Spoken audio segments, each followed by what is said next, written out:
Hi,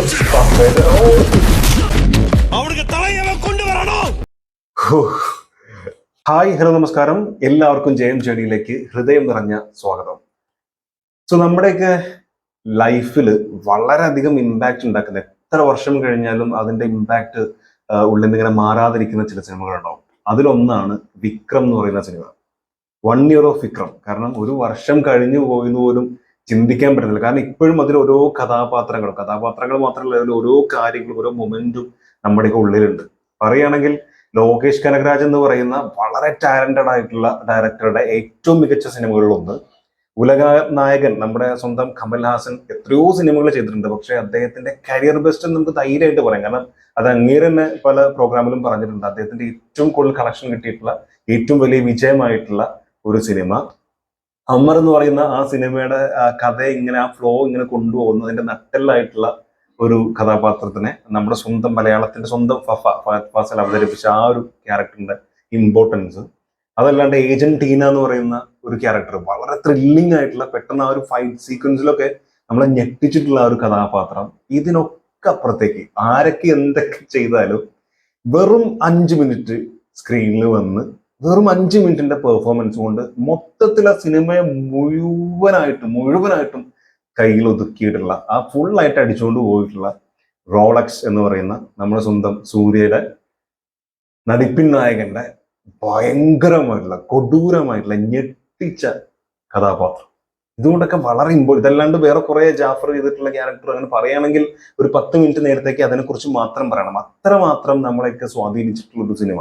കാരണം KGF 2 എന്ന് പറയുന്ന സിനിമ വന്ന് 2022 ആ ഒരു വർഷത്തെ ഏറ്റവും മികച്ച സിനിമ അതായിരിക്കും എന്നൊക്കെ പറയുമ്പോൾ നിൽക്കുന്ന സമയത്ത് പല ആളുകൾക്കും അതിനോളം ഒരു പക്ഷേ വിക്രം ഫീൽ ചെയ്തിട്ടുണ്ടോ ഇല്ലെന്ന് എനിക്കറിയില്ല. പക്ഷെ എന്നൊക്കെ അത്രത്തോളം ഞെട്ടിച്ചിട്ടുള്ള ഒരു സിനിമയായിരുന്നു വിക്രം എന്ന് പറയുന്നത്. കാരണം അത് ഭയങ്കരമായിരിക്കും എന്ന് പറയുന്ന സമയത്ത് അതുപോലെ തമിഴിൽ നിന്നൊരു സിനിമ അത് ഇത്രമാത്രം എൻഗേജിങ് ആയി, ഇത്രമാത്രം ഞെട്ടിച്ച് ത്രില്ലിംഗ് ആയിട്ടുള്ള ഒരു സിനിമ, അത് ഒരു രക്ഷയില്ലാത്തൊരവസ്ഥയായിരുന്നു.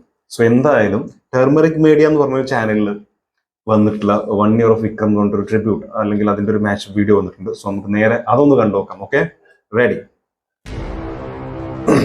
Code red. Good evening, gentlemen. ഇത് കൊലയില്ല സ്റ്റേറ്റ്മെന്റ്. കമൽ ഹാസൻ அடுத்த உயிர் போறதுக்கு முன்னாடி நாம அந்த கும்பலை பிடிக்கணும். அவர் மத்தவங்க கிட்ட காட்டின முகம் வேற, அவரோட நிஜ முகம் வேற. He was the most wild and expandable one. நீ சொல்றது உண்மையா இருந்தா இந்த வாட்டி கர்ணன் சரியா சாவணும். நீ கர்ணனை பத்தி சொல்ற, ஆனா நான் விக்ரம பத்தி பேசிட்டு இருக்கேன்.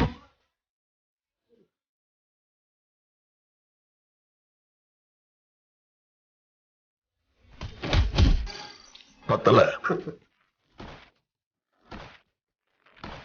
அவனுக்கு தலையவன் கொண்டு வரணும். ഇയാളെ കാണുമ്പേ സോറി, இந்த மாதிரி நேரத்துல வீரன் எல்லாம் அடிக்கடி சொல்ற வார்த்தை என்ன தெரியுமா? பாத்துக்கலாம்.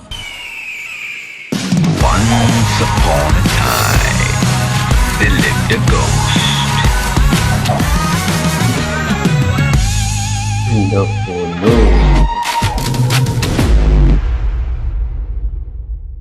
ഒരു വേറെ ലെവല് സാധനം തന്നെയായിരുന്നു. കാരണം ഓരോ സീക്വൻസ് ഇപ്പൊ തന്നെ ഇതൊരു റോളക്സിനെ കണ്ടപ്പോൾ നമുക്ക് നിർത്താണ്ടിരിക്കാൻ കഴിയില്ല. കാരണം ആ തരത്തിലാണ് ആ സാധനം, ആ ലുക്കും. എന്താണ് ചെയ്തു വെച്ചിരിക്കുന്നത്? ഒരു ഇതുവരെ നമ്മൾ കാണാത്ത സൂര്യയുടെ ഒരു തരം ആ വില്ലനിസം ഇത്രമാത്രം നമ്മൾ കണ്ടിട്ടില്ല.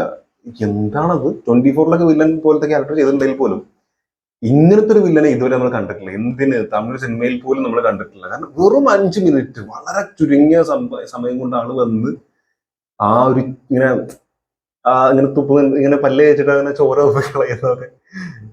എന്താണ് ആ സാധനം? ആ ഡ്രസ്സ്, ആ കോസ്റ്റ്യൂമിന്റെ ഒരു അവസ്ഥ, ആളുടെ മുഖത്തെ ഒരു കൊടൂരത, ശരിക്കും കൊടൂരത എന്നൊക്കെ പറയണം. പിന്നെ ഇതില് ഞാൻ പറഞ്ഞ പോലെ തന്നെ വാരി ഇങ്ങനെ തിന്നുന്ന പോലെ കാണിക്കുന്ന, അത് ആരംഭിക്കണങ്ങളാന്ന് ചോദിക്കുന്നത് മുമ്പ് എല്ലാരും ഇങ്ങനെ പറഞ്ഞിട്ട് വാരി തിന്നുന്ന പോലെ ഒരു സീൻ നമ്മുടെ കമലഹാസൻ ചെയ്യുന്നത്.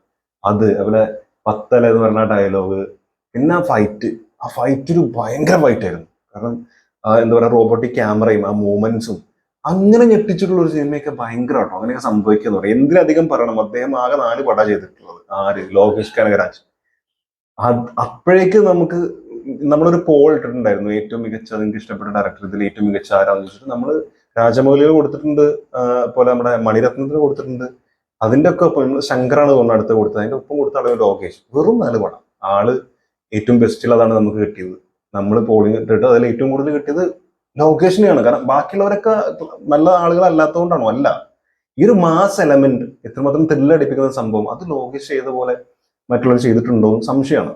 അപ്പോ അത്തരത്തിൽ കൈദി ആവട്ടെ, മാനഗരാവട്ടെ, വിക്രം ആകട്ടെ, അങ്ങനെ ഏതെടുക്കുകയാണെങ്കിലും, മാസ്റ്റർ ആവട്ടെ, സോ മാസ്റ്ററിന് അപ്പുറത്തേക്ക് ലിയോ എന്ന് പറയുന്ന ഒരു സംഭവം വരുമ്പോൾ അതിന് ഇത്രമാത്രം ഹൈപ്പ് കിട്ടണമെങ്കിൽ Vijay cinema okay, of course നമ്മൾ എപ്പോഴും പറയുന്ന പോലെ ഒരു ബ്രാൻഡാണ്, ഒരു ഡൗട്ടും ഇല്ല. പക്ഷെ അത് വിജയിന്റെ സാധാരണ സിനിമകൾക്ക് അപ്പുറം കിട്ടണമെങ്കിൽ ലോകേഷിന്റെ കയ്യിൽ കിട്ടുമ്പോൾ ആ വിജയ് എന്തായിരിക്കും എന്നറിയാനുള്ള ഒരു അവസ്ഥ. സോ അതൊക്കെ അദ്ദേഹത്തിന്റെ ഡയറക്ഷന്റെ ഒരു ബ്രില്യൻസ് ആണ്. പിന്നെ മാസ്റ്ററിൽ നിന്ന് മാറി ഒരു 50-50 പരിപാടി അല്ലാതെ 100% ഇതൊരു ലോകേഷ് പടമായിരിക്കും എന്നുള്ള ആ ഒരു കൺഫർമേഷനും എല്ലാം കൂടി മൊത്തത്തിൽ ആള് കൊണ്ടുപോയി വെച്ചിരിക്കുന്ന രീതി, ആള് നമുക്ക് പ്രേക്ഷകർക്കിടയിൽ, അത് മലയാളികൾക്കോ തമിഴിനും അപ്പുറത്തേക്ക് ഒരു പക്ഷെ മറ്റു ഭാഷകളിലും ഈ പടം ശ്രദ്ധിക്കപ്പെട്ടു എന്ന് പറയുമ്പോൾ നമ്മളത് മനസ്സിലാക്കണം. അപ്പോൾ ആളുടെ ജനങ്ങൾക്കിടയിൽ അല്ലെങ്കിൽ ആരാധകർക്കിടയിൽ, പ്രേക്ഷകർക്കിടയിൽ അയാൾക്ക് ഉണ്ടായിരിക്കുന്ന ഒരു വില എത്രമാത്രം ഉണ്ട് എന്നുള്ളത്, അല്ലെങ്കിൽ മതിപ്പ് എത്രമാത്രം ഉണ്ട് എന്നുള്ളത്. ഇപ്പോ മൊത്തത്തിൽ വിക്രം എന്ന് പറയുന്നത് അദ്ദേഹം ചെയ്തിട്ടുള്ള ഇതുവരെ, കൈദി നല്ല സൂപ്പർ സിനിമയായിരുന്നെങ്കിൽ പോലും അതിനപ്പുറത്തേക്ക് അത് കളക്ഷൻ വൈസ് ആണെങ്കിലും അല്ലെങ്കിൽ മറ്റ് പെർഫോമൻസ് വൈസ് ആണെങ്കിലും ഒക്കെ ഇത്രയും ആളുകൾ, റോളക്സ് എന്ന് പറഞ്ഞ, എസ്പെഷ്യലി ഇത് പറയുകയാണെങ്കിൽ റോളക്സ് എന്ന് പറയുന്ന ഒരൊറ്റ കഥാപാത്രം എടുത്താൽ മതി, അപ്പോഴേക്ക് ഇത്രമാത്രം ഒരു ഹൈപ്പ് കിട്ടിയിട്ടുള്ള സിനിമ അത് വിക്രം തന്നെയാണ്. ഇനി വരാൻ പോകുന്ന ലിയോ ആയിരിക്കും. ലിയോ ഇതിന്റെ മുകളിൽ പോകുമോ ഇല്ല എന്നുള്ളതൊക്കെ നിങ്ങൾ തീർച്ചയായിട്ടും കമന്റിൽ രേഖപ്പെടുത്തുക. കാരണം നമ്മൾ പല പ്രാവശ്യം പല തവണ നമ്മൾ ഇതിനെക്കുറിച്ച് സംസാരിച്ചിട്ടുണ്ട്. ഇനിയിപ്പോൾ നമ്മൾ വെയിറ്റ് ചെയ്യുന്നത് ഓഫ് കോഴ്സ് അണ്ണന്റെ ബർത്ത്ഡേയുടെ അന്ന്, മേ ബി January 22 ഒരു ഗ്ലിംസ് വീഡിയോ വരും എന്ന് പറയുന്നുണ്ട്. സോ കട്ട വെയിറ്റിംഗ് ആണ്. എന്തായാലും നിങ്ങളുടെ അഭിപ്രായങ്ങൾ തീർച്ചയായിട്ടും രേഖപ്പെടുത്തുക. നിങ്ങളുടെ ഏറ്റവും ഫേവറേറ്റ് ആയിട്ടുള്ള കഥാപാത്രം ഏതാണെന്നുള്ളതും തീർച്ചയായിട്ടും കമന്റിൽ രേഖപ്പെടുത്തുക. റോളക്സ് ആണോ, നമ്മുടെ കൈദിയിലെ ദില്ലി ആണോ, അല്ല നമ്മുടെ ഉലകനായകന്റെ ക്യാരക്ടർ ആണോ എന്നുള്ളതൊക്കെ തീർച്ചയായിട്ടും കമന്റിൽ രേഖപ്പെടുത്തുക. വീഡിയോ ഇഷ്ടപ്പെട്ടു വിചാരിക്കുന്നു. ഇഷ്ടപ്പെട്ടിട്ടുണ്ടെങ്കിൽ തീർച്ചയായിട്ടും മറക്കാതെ സബ്സ്ക്രൈബ് ചെയ്തും സപ്പോർട്ട് ചെയ്യുക. ദയവായി ലൈക്ക് ചെയ്യുക. നമ്മുടെ വീഡിയോക്ക് പൊതുവെ ലൈക്ക് വളരെ കുറവാണ്. സോ കാണുന്നവർ ദയവായി ലൈക്ക് ചെയ്തും സപ്പോർട്ട് ചെയ്യുക. സോ അടുത്ത വീഡിയോ കാണാം. കാണുന്നവരെ ടാറ്റ.